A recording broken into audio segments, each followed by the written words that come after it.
There's a secret I'm going to share with you in this video. There's a formula that I've always been using to calculate whether a property is worth investing or not. I'm going to share that formula with you in this video. Look, while I said the secret, it's not like a magic sauce or anything I've been hiding from you, but it's just me trying to distill to you 10 years of investing so that you can have this formula that you can use as like a back of the napkin type of calculation to determine whether something is worth investing in or not. Because we're going to be running into a space that we're going to have to ask this question a lot. I'm going to give you this formula and apply it to the condo market in this video as an example to show you whether it's worth investing in a condo or not right now. So make sure to stay tuned as I share with you one of my many, not secrets, but formulas that I use so that you can actually use it yourself in your real estate investing journey. Now, if you're looking for some help on how to navigate this real estate market, whether you're buying, selling, or investing like we're talking about in this video, you can book a call with me using the link that's right here. It's www.chatwithzen.com. Simply click on the date and a time that works best for you.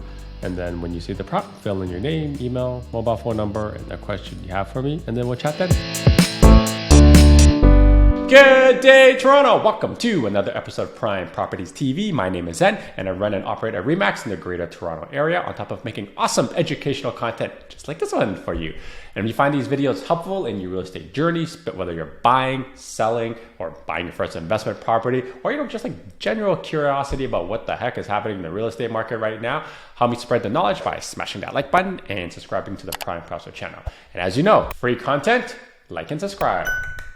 So here's that really quick formula I was saying earlier that I use to determine whether a property is worth buying or not, right? So it's very simple. Here's the formula. You take the annual rent and you divide it by the price that you're buying it for. This will get you a percentage, which I call the yield. And if the yield is lower than the current mortgage rate you're going to get, then it's not worth investing in. Very simple. So allow me to elaborate on this more because to the untrained eye, this seems overly simplified, and that's actually exactly the point. It's supposed to be a back of the napkin type of math to determine whether something's worth investing or not. So when I calculate the yield, what I'm essentially doing is calculating a very simplified version of a capitalization rate or cap rate. This cap rate generally includes expenses and other things, but that makes the calculation very complicated and it's no longer a back of the napkin math. See my point? And the reason you want a back of the napkin math is you can quickly determine the viability of an investment without having to bust out fancy calculators. Look, I got fancy calculators on my phone as well, but I just don't use them, right? So if you do this enough like me, especially when we're talking to potential clients, you probably have to do it in your head and you get pretty accustomed to it. And the reason you want the yield to be greater than the mortgage rate is because if not, then you're essentially paying to own the real estate. See my point? The interest that you're paying is higher than the gross yield, which means you're only buying the real estate on speculation and making money in hopes by it appreciating. Not a smart idea. Not a smart idea. Here's an example for you, right? So let's say you want to invest in a downtown condo right now and the average decent one bedroom near a subway station, which by the way is the most common request I get for a condo investment. That's like $650,000 right now. The average rent on that unit is like $2,500 for this type of property. This means that you take $2,500, multiply by 12, which gets you $30,000, and then you take $30,000, divide by the purchase price of $650, and you get around like 4.6% yield. Now, the current mortgage rate for investment properties, keyword investment properties, which is a higher rate than if you were to live in there, is a little bit over 5% right now. Meaning you're paying 0.5% each month just to own the property. So investment on the back of the napkin does not make sense. Simple, right? So when does this condo investment make sense? Well, there's two ways you can make the yield greater than the mortgage rate. The first way is obviously outside of your control and my control, and that's by lowering the mortgage rates.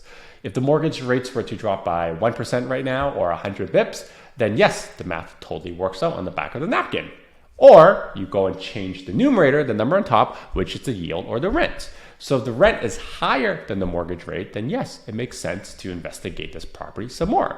This is why a lot of investors are leaving the greater Toronto area to chase yield. Simple, right?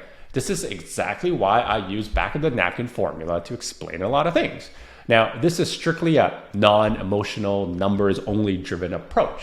But do I still recommend, buying a downtown condo for your kids if they go to school downtown? Yeah, Absolutely. Like that's definitely more of a personal reason. I'll hold on to my condos for my kid in case they go to school at UT, right?